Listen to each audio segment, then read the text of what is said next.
Hi and welcome to the Safari Shots podcast with me, Philia Steyn, and my co-host, Lance van der Vyver. Lance, how you doing, man? Very well, yourself? Good, man. Good to see you. For those of you that missed episode 1, where we basically introduced ourselves and talked a little bit about what you can expect from the podcast, I'll link to that at the top of this video. This week, we are going to be telling you what we've got lined up for about the next year in terms of photographic safaris and adventures. And as I said in the previous episode, we're actually both going to Zimbabwe very, very soon. In fact, in about 2 weeks' time, we're both going to Mana Pools in northern Zimbabwe. Lance, tell me a little bit about your Panthera Photo Safari's safari to Mana Pools. Yeah, I'm so excited to be heading there. It's actually very unfortunate. Philia is very rude. He's decided to fly the day before so that we don't have to share a plane. I'll be there first. Yeah, so we have partnered with African Bush Camps for this safari. We are going to Kanga Camp and Zambezi expeditions. We're actually running 2 in a row, 6 guests on each one, and it's hopefully going to be amazing. So the highlights are Zambezi expeditions is right on the Zambezi River, so you look into Zambia.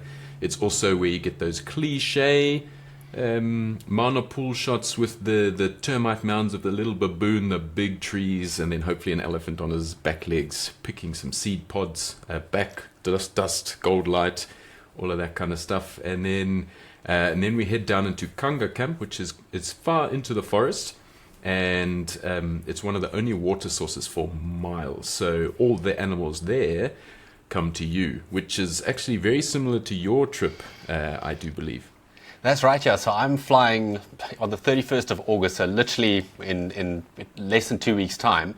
And I am leading a 8-day photographic safari to Chitaki Springs for Africa Geographic. So we're going to be glamping or wild camping next to the springs on one of the public campsites, and basically driving down to the springs themselves and then walking from there. And the Chitaki Springs are basically, like Lance said, one of the very few water sources far away from the river. And because we're going at the end of the dry season when it's already quite hot, those water sources attract tons and tons of thirsty animals. So at Chitaki Springs, I've never been there before, but what we're going for are those big herds of buffalo that come down to drink every day. And specifically the pride of lions, the gangster lions of Chitaki Springs that hunt those buffalo. So we're basically hoping for those dramatic shots of lions rushing into those buffalo, and hopefully, if we're lucky, actually photographing a kill or two. So 2 very different Mana Pools trips that we'll be doing soon, and it's very unfortunate actually that we won't be seeing each other. But what I'm really looking forward to is coming back onto the Safari Shots podcast and sharing our trip reports with the viewers. So giving all of you an idea of the different faces of Mana Pools, and especially what kind of photographs you can get if you actually go on a guided photographic safari, which is very different to going there when you self-drive. Yeah, and am I right in saying that you are doing this trip for Africa Geographic? That's right, yeah. So it's my first trip for Africa Geographic. Simon Espley, the CEO of the company, lives just down the road from us here, and we've become very good friends over the last few years. And it was about a year ago that he asked me whether I would be keen to lead it, and I just jumped at the opportunity because Africa Geographic, they really focus on these very sort of unique safaris that are a little bit different to the norm, and I don't think you can get more different and more wild than Chitaki Springs. But I must be honest with you, I'm a little bit sad that we won't be spending time along the Zambezi itself. I've been to Mana Pools before and I absolutely love those big anna trees and those ellies along the river.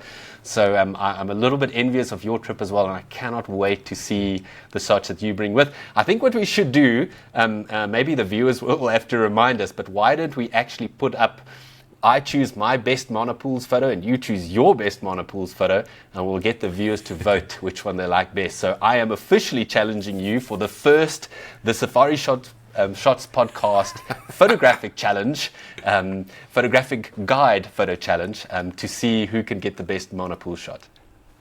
That reminds me, I believe there's a small trophy up there that we used to play for that needs to go back on. Maybe the trophy is coming back. Actually, Oh, I think like know what this that. trophy I is. like that. Right, so we have just created on the spot a brand new challenge. It's called the Safari Shots Podcast Photographic Guide Best Photo Competition. If Lance and I go to the same destination, or maybe even when we go to different destinations, we'll bring back our best photo, just one, and you guys get to vote. We'll tell you in the future how you get to vote. We'll probably have some kind of hashtag, or maybe we'll put it in our Instagram stories. But I think that's a great challenge. And I'm right in saying, I know I'm jumping the gun, but we will be in the same place next year, March as well, in East Africa. But we'll get to that in a second. Tell me, so we're both off to Mana Pools. That's going to keep us busy early in September. What have you got lined up with Panthera Photo Safaris for the rest of 2023? So 2023 is actually quite an interesting one for us. We're heading to Switzerland in October. It's a work trip, but it's not a safari or anything like that. We're actually going to go and meet some new potential clients. It's a holiday expedition thing, so we're going to have a little stand. Hopefully everyone can understand our accents and things like that. So that's quite exciting. First time Panthera Photo Safaris is doing anything like that. Oh, congratulations, man! That's very exciting. Yeah, thanks. That was a big step. It's something we've wanted to do even from when we were guiding with you. Actually, something we thought we should be doing, and so now we've committed to that. So that'll be very cool. Also, for Kirsten and myself, first time to Switzerland. I sillily, that's not a word. That is a word. It should be a word. It should be a word. It sounds great. Stupidly, I wasn't going to take a camera because I wanted to just enjoy it, and then I looked at 2 photos on the internet of Switzerland, and now I'm taking a camera. Yeah, well, as some of you will know, those of you that follow the Safari Expert YouTube channel will know that I just got back from Scotland, and I also thought I'm not taking a camera with, and then thank goodness I took my R6 with a 24-105 lens with, because, and I'll put some photos up, we got some of the most incredible photographs of castles and hairy cows and just wonderful landscapes. So, but man, we are getting sidetracked properly. What safaris are you doing for the rest of the year, for and with Panthera Photo Safaris? Yeah, so directly after Mana Pools, I actually forgot. Well, I didn't forget, I jumped the gun with Switzerland, but directly after Mana Pools, I've got a private safari in Mashaba, which I know is one of your favorite destinations. It's one of my favorite places. I've never been to Mashaba and not come back with amazing images. So that's going to be really special. That's 9 nights, just 2 clients, private vehicle. We've got at Euphorbia, right? 5 at Euphorbia Camp, which is their new camp. Absolutely stunning. I think we've got 4 or 5 hides. So we can hopefully get some nice different images. So one thing with obviously the hides there is after a while the image is a bit same, but when you have that many hide sessions, you've got a chance of nice variety of shots. And I've been seeing quite a lot of lions there. Just a couple of days there, Mike Dexter got some lions there again. And I so wasn't going to say anything because if you guys are unfamiliar with Mashaba, go and check on my channel. I have a whole series of videos about Mashaba. There's an intro video which I'll link to, and then that one takes you to videos about each camp: Euphorbia, Tuli Safari Lodge, Mashaba Lodge itself, and then Tented Camp. And that'll actually show you what it's like to be in that underground hide as well. So if you've heard about Mashaba but you don't really know what this place is all about, go and check out those videos, and I can guarantee you that Lance will be leading more safaris there, and so will I. And it's going to give you a great idea of what to expect if you ever join us there. Yeah, no, it's just an absolutely magic place. So, oh man, you do realize challenging me for the best Mashaba photo is a big mistake, because I know Mashaba better than any other place in the world. So, but we'll get back to that, because I'm sure our Mashaba trips are going to overlap. In fact, I'm going to jump the gun while we're there. I've got a wonderful 12-night trip to Mashaba in June next year, with a wonderful client of mine, Sharon Thorpe, who goes on safari with me a lot. So I'm also looking forward to getting back there. And I've actually just returned from there, and had, just Mashaba never disappoints. That's all I can say. It never disappoints. It's honestly, it's one of those places.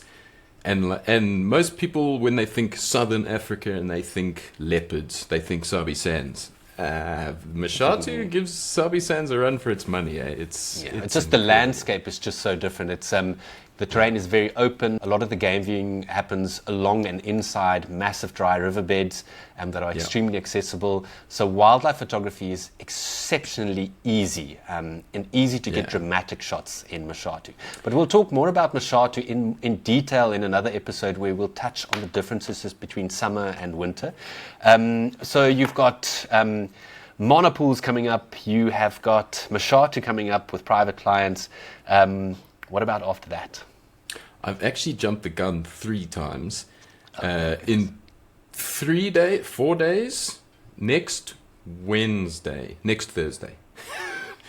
Whenever this comes out, Thursday, I'm actually heading to Kumbaku River Lodge down in Malalan. And Panthera Photo Safari is partnered with them, and we built an eye-level hide. That's right. Mashatu is amazing for its hide, but it's a bit far. So for South Africans, for locals who, obviously Mashatu is a bit expensive. A lot of places with hides are quite expensive. So we wanted to build something for South Africans where they can access a hide. So we're doing a workshop down there next Thursday. And it's just a beautiful place as well. So right on the river, even if you're not a photographer, even if you don't go on safari, just to sit in those rooms and look at the view. It's right on the Crocodile River. Absolutely stunning. The elephants come up and down the fence line quite often. So if we're lucky and we're in the hides, we'll get elephants coming to drink. The bird action at the hide is pretty good. That Leanne, the owner, has made some of the most amazing gardens. I don't know if you've seen the photos, because I know you know Kumbaku as well. I don't know if you've seen the photos of before they built. There was not a single tree on that property. And now it's like a forest. It is beautiful. She really thought about that very carefully. I actually led a safari for Panthera Photo Safaris to Kumbaku earlier this year, and I actually went out to see how many different flower species I could count in the gardens, and I lost count. They were just, I did not have enough fingers on my hands. She did an incredible job. And the other thing that I like about Kumbaku, other than the amazing camp and the view and that underground hide, is the gaming that you do there inside Kruger is in the Bergendal area, or that Malalan area, which personally I think is the most scenic part of Kruger and also one of the best areas to see leopard. So it's a really, really nice area. If you're going to be doing game drives in the Kruger National Park, I'm sure you'll agree with me, it's one of the nicest areas to actually take wildlife photos. Yeah, and like you say, for leopards, for some reason, the leopards down there, it's got to be one of the highest densities of leopards in South Africa. It is insane. We often see leopards almost every game drive. So this safari is going to be 4 hide sessions, 4 game drives. We do 2 mornings, 2 afternoons in each. And I don't think we've ever done a safari there where we have not seen leopards. We actually see more leopards there than we see lions, which is amazing. That's because crazy. There's some big prides of lions down there too. Yeah. Also, a very good place to see some certain animals we're not allowed to mention, and elephants are always good. But I believe while I'm there, you're also playing with a new toy in a very pretty location yourself. It is a very nice new toy in a very nice location. So those of you that have been following my social media pages will know that I have just had my Toyota Prado fully kitted by an amazing company called Big Country in Johannesburg for overlanding. And I literally came back today. I came back, just a couple of hours ago, and I am off to Mapungubwe National Park, the northern tip of South Africa, on Monday to go and test all these amazing things that were added. So things like a roof rack, an awning, a drawer system, a fridge freezer, a double battery system. So yeah, you're 100% right. I'm going to be in Mapungubwe National Park camping at Mozambique campsite, and I'll obviously make a video for the Safari Expert YouTube channel, but the idea really is to go and test the vehicle and to see how it feels with all these new products on it. And very much a big part of my trips for the rest of the year are going to be based around overlanding. So I have quite a big gap where you're very busy now for a few months. My next big trip after Mana Pools is to the Kalahari Transfrontier Park at the end of November. I've actually booked 5 nights at each of the main camps, so Tweerevieren, Nosop and Mata Mata, going up with the Prado, camping, and basically making a 3-part video series about the Kalahari for the YouTube channel. So yeah, absolutely cannot wait for it. Gonna be hot. Don't forget, I'm gonna die of the heat. Don't forget to take your axe. Lance is joking, but you won't believe what happened. After the first day, fitting all the stuff through the car, including a high lift jack, a gas bottle, an axe, a spade, etc., the axe and the gas bottle were stolen in Johannesburg. That's what happens, folks. Stay away from Johannesburg. No, Don't do safaris in Johannesburg. Lance, what am I missing? I'm sure you're also doing a Sabi Sands trip later this year, if I'm correct. Yes, that's right. Yeah, so we're going to Elephant Plains early November. I think it's around about the 10th, somewhere like that, 10th or 11th of November. We're doing a 4 nights in Elephant Plains, and so for those of you guys who don't know, Elephant Plains is in the Sabi Sands. It's in the northern Sabi Sands, and it's just spectacular. Last trip there, I think we averaged 3 leopards per drive. It was absolutely insane. We had wild dogs, we had hyena dens, we had prides of lions. And why we chose November is because South Africa has 2 very distinct safari seasons. You have a very wet green season, and then you have a very dry brown season. And our safaris at Djuma were always in winter, where it's brown and everything's kind of the same tone. And to be honest, I think green season is prettier. So we're aiming to get there just as it's rained a couple of times. Hopefully we don't get rained on. It's one of the risks. Worth it. But it should be short, super green grass, and then anything in that grass just looks spectacular. It's the most beautiful time. Yeah, that's why. Most beautiful time in the Sabi Sands. Do you still have space for that safari? We do actually. We've got 2 spaces left for that. If anyone's keen, guys, link in description if you ever want to check out links to Panthera photo safaris or any of the stuff that we do. Just go and check out the video description, and then you can reach out to Lance there if you feel like you want to join him at Elephant Plains or any of the other destinations. Yeah, and then I believe early 2024 you're off to East Africa. That's correct. Yes, I'm looking at my calendar over my computer here, and I've got 2 trips scheduled to East Africa. The one is at the end of February to the Masai Mara, a big cats safari.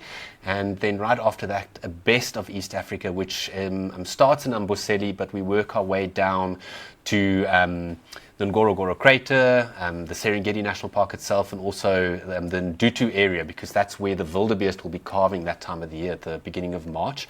Nice. And that's for a company called Wild 4 African Photo Safaris. Some of you may remember the videos I did with Stu Porter, the owner of Wild 4. I did a video on the Masai Mara and also a video on Amboseli. So I'll link to those, or you can find them in the video description. But if I'm right in saying you're going to be there over that period as well. Yeah, that's right. Yeah, so we just came back from a site inspection this year where we went down to Ndutu and Central Serengeti. So we're also doing a nice long trip there. It's from the 12th to about the 23rd of February. We're actually doing a fly-in safari. So we fly straight into Ndutu, 4 nights there, then we drive to Central Serengeti because that's a nice game drive. Yeah. So hoping for carving as well, and then the nice lions and on the koppies, the nice big open plains with cheetahs and things. And then we actually have an incredible authentic Maasai lodge where we actually go and photograph the people. And I'm not a huge fan of photographing cultural people often because it's a bit put on, and you can see it's there for show. But this is really nice. Like they are so happy to have you there. They live their normal lives. Like it's not actors. It's Maasai people. It's their land. It's right on the foothills of Mount Kilimanjaro with Mount Meru in the background. It is absolutely insane. I'm sure we're overlaying some photos right now. So to learn flash photography, especially on people's subjects you can control because you can ask them stand here.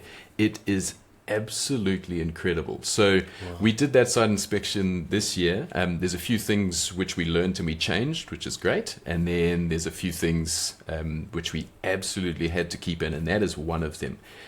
So if you are interested in coming to Tanzania and you were thinking, but you didn't really want to do the people part, you absolutely have to. Like, it is so good. And the food was really good there too. Wow. It was actually some of the best food we had in Tanzania, which is that's incredible. Not hard, but I'm pretty sure that you and I looked at the dates, and again, I don't think anything overlaps. It would have been so wonderful if we're there on safari together and then suddenly the vehicles pull up together. Hey, look, Lance, hey, man, it's Valia. But I don't think that's happening. But you know what will be happening? The Safari Shots podcast, best wildlife photographer photograph of the trip competition, or whatever we call it. So why not? Get that trophy ready, because we should do a little competition for our best. That's the one. It's there, it's back so somewhere. small. That's what she said. It's like the ashes. So but that's very cool. Like it's a wonderful part of Africa to be in that time of the year, and we spoke about it in episode 1, where I spoke briefly about a big trip, the Serengeti trip that I did up there in 2011. I actually drove up to the Serengeti in my own car, and it gave me an opportunity to explore sort of at my own pace. And what you have to understand about East Africa, because of the migration, timing is everything. You want to be in the right area in the right time. So if you want to see, I think people, let me rewind a little bit. I think the mistake that people make is they talk about the migration, but they mean river crossings. And Yes. the migration happens all the time, whereas the big river crossings happen August, September, October, up the border of Tanzania and the Masai Mara, along the Mara River and the Grumeti River and some of the other rivers there. But the migration itself happens all year round. And these trips that Lance and I are doing in early March, we're going to that Ndutu area in southern Serengeti, or the northern part of the Ngorongoro Conservation Area, specifically to look for those herds when they calve and when they give birth to all those calves. Because that obviously is a very special part of the migration with the interactions with predators. But what I can tell you from experience, if it hasn't rained, they do not That calve. doesn't happen. They hold them back. Exactly. So I drove up 7,500 kilometers and got to southern Tanzania, and there wasn't a blade of grass. It was just bone dry and just long strings of wildebeest looking for water. So obviously luck plays a little bit of a role, but part of our role as photographic guides and photographic safari companies is to get our guests into the right areas at the right time of the year. And then obviously micro jobs, it's more about positioning and giving tips in the vehicle. And any of you that have been on a photographic safari will know exactly what I'm talking about. Your hit rate in a self-drive vehicle, if you say just go to the Kruger National Park or the Serengeti in your own vehicle, or even with a guide that's not a photographer, versus going on a photographic safari with someone like me or Lance, your hit rate in terms of photos is vastly different. It's so much higher on a photographic safari, because we have learned what are the best places, times of the year, roads to drive around a camp. We do site visits and go to these places. We get to know the guides on the ground, and all of those things play a role. Small things play a big role. And our knowledge of animal behavior then adds even more, because we can anticipate where our subjects, the animals, might end up, whether it's on a termite mound or in a tree or going down to drink or even a kill or something like that. So I suppose the point I'm trying to make is these photographic safaris that we lead, they are really designed with the client's photos in mind, to give you the best possible opportunities to take awesome photos. Yeah, so that's actually a question we get a lot, is why book a photo safari versus just a normal safari? Because you go to the same place, you often, you drive around in the same area, the driving guides are typically the same people, but the emphasis for these trips is photos. So if you're a photographer or you want the best photos, we plan our safaris differently. We make sure that the guides are looking for what we're looking for. Because a normal safari, the guides are just driving around. They drive around and they see what they see. So you might see really nice things, but those things might be sleeping. Whereas we aim for behavior. We want to see behavior as photographers.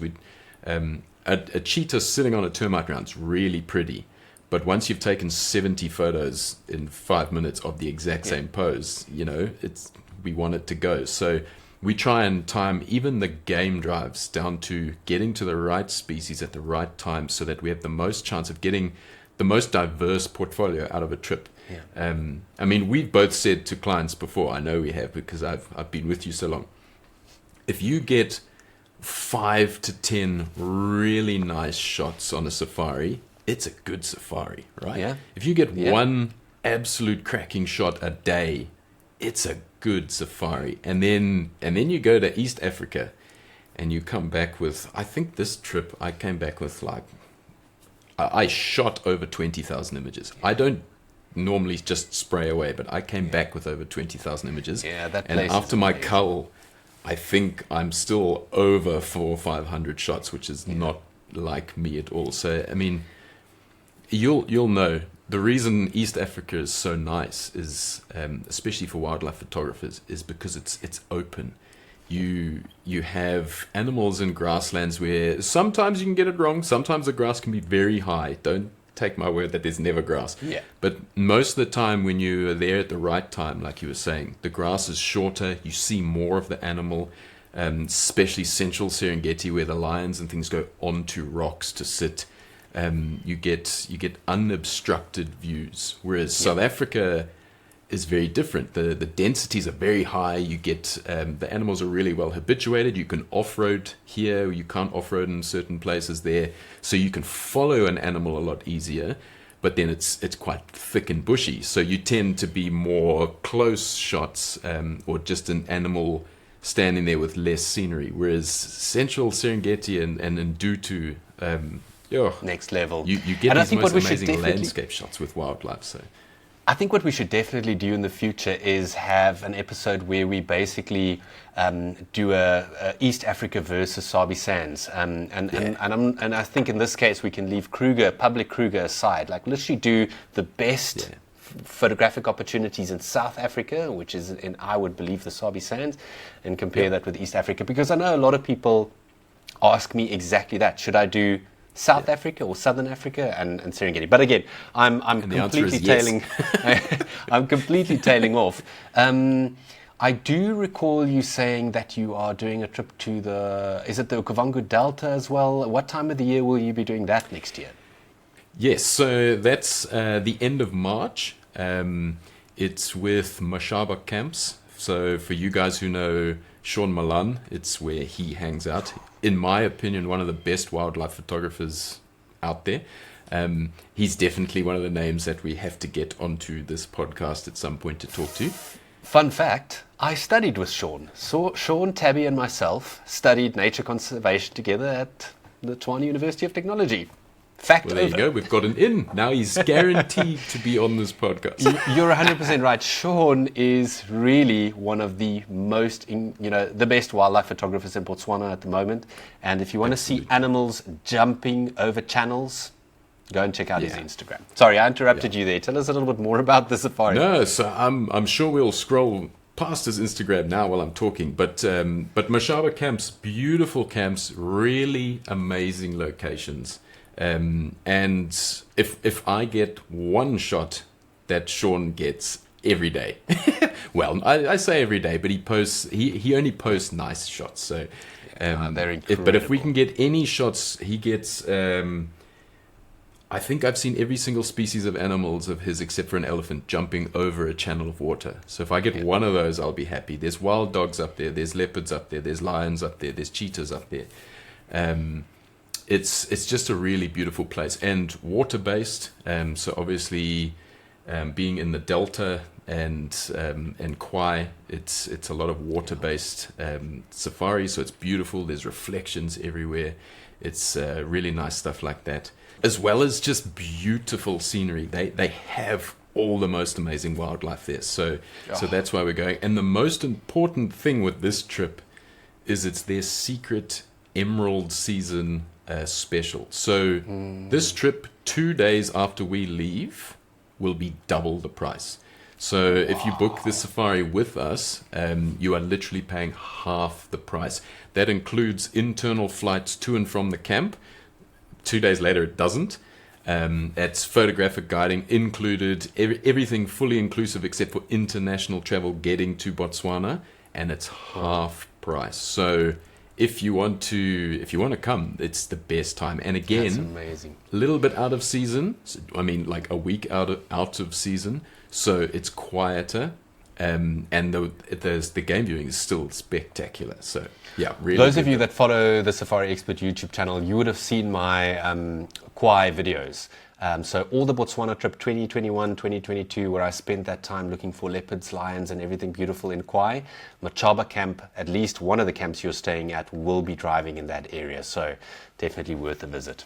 Yeah, and then so in June, we actually have another new safari that we did the site inspection for this year, and that is to Amboseli. So southeastern part of Kenya, very arid. We're staying in Oltukai Lodge, and we kind of based the trip around elephants, but they have so much other nice stuff there as well. They've got cheetahs, they've got lions. We saw civets, we saw serval swimming. I've seen more serval in East Africa than I've actually seen anywhere in South Africa. So servals, we saw genets swimming, sleeping in the water.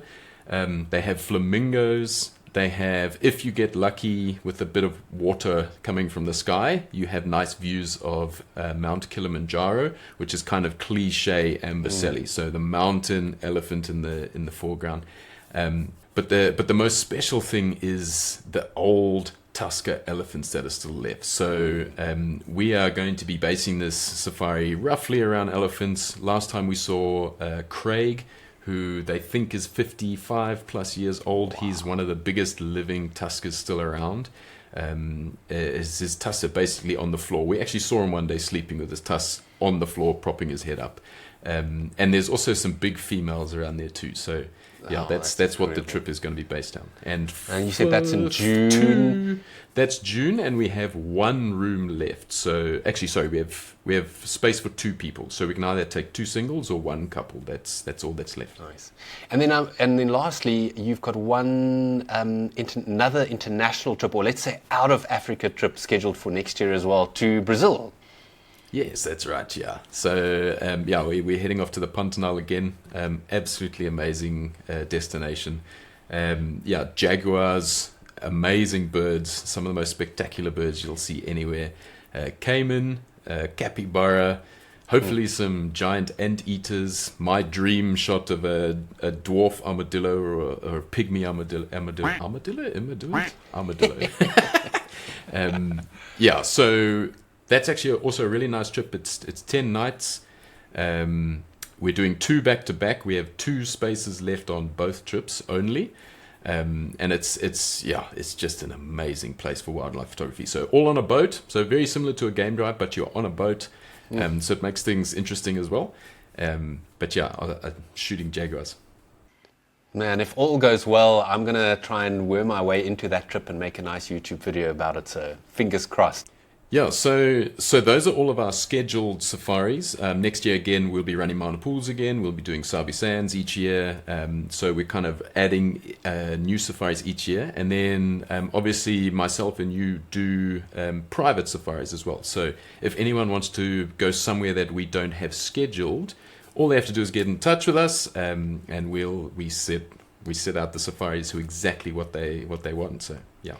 Yeah, absolutely, guys. Please do send us an email, and you can find those by visiting the websites in the video description. You'll find the website to Panthera Photo Safaris, to the Safari Expert, and also to our Patreon pages. The Panthera Photo Safaris Patreon page is a conservation fund where you can make a donation for all their efforts, and you can also support the Safari Expert Patreon page, where it's basically people that like to support my channel to allow me to do it full time. A massive shout out to all my patrons. I really love you guys. I wouldn't be able to do this without your support. And if you guys want to share your photographs with us, use the hashtag the Safari Shots podcast on Instagram, and you can share your best wildlife photographs with us at some stage when we get time. We'll look at those, choose our favorites, and also do some constructive criticism, and we'll do those in future episodes. We had hoped to do it on this one, we just haven't had time yet, but like Lance has said before, our schedules are all over the place. We're home for a few days, and then we're traveling for a few weeks, and then we're back again, but we definitely will do that. We want you guys to be part of this community, and you're very welcome to ask us any questions you might have about the safaris in the comments below as well. Maybe a specific trip stood out to you and you want to know what the prices are, the dates are, or anything. Drop them in the comments or send an email to get those answers. Lance, thank you so much. It was great to catch up with you again. I will not see you in monopools, but I'll see you in monopools. Shame. I believe there's a curry in between there and there. There is a curry. Yeah, so right after this episode ends, well, not right after it, but tomorrow evening we're going to go and celebrate Lance's birthday. But guys, yeah, thanks for watching, and we'll see you next time. Cheers.